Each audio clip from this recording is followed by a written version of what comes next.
Yang kedua, sekarang kita masuk materi bahasa Indonesia itu sendiri. Yang pertama adalah tentang sejarah, kedudukan, dan fungsi bahasa Indonesia. Nah, ini bisa baca sendiri adik-adik.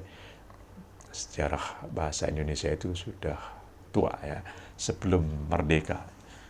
Tepatnya 28 Oktober 1928 itu pertama kali bahasa Melayu disepakati menjadi bahasa Indonesia dalam Sumpah Pemuda.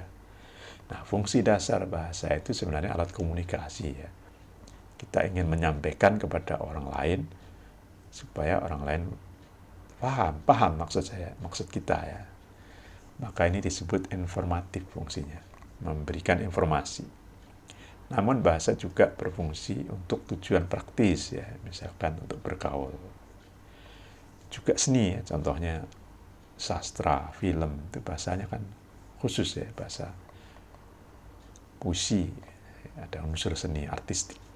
Dan juga untuk bisa mempelajari bahasa lain. Jadi selain menyampaikan, kita juga menangkap tulisan orang ya.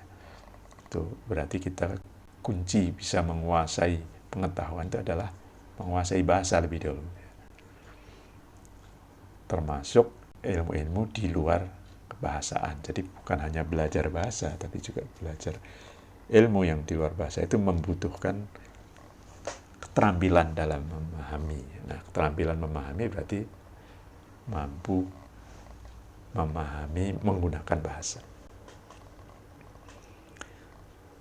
Ini lebih detailnya ya tentang Sumpah Pemuda yang kemudian diangkat menjadi bahasa nasional dan sesuai juga dengan Undang-Undang Dasar 45 bab 15 pasal 36 ya.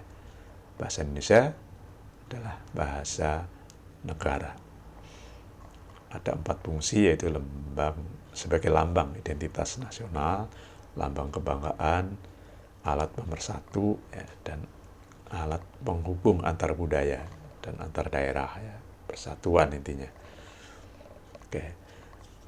Lalu berkaitan dengan status dan kedudukannya sebagai bahasa negara tadi yang ada di undang-undang, bahasa Indonesia itu digunakan sebagai bahasa resmi negara. Ya, ini fungsinya. Bahasa pengantar resmi di lembaga pendidikan.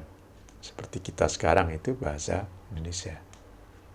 Bahasa resmi dalam hubungan nasional, bahkan internasional pun itu boleh menggunakan bahasa Indonesia. Nanti ada penerjemahnya.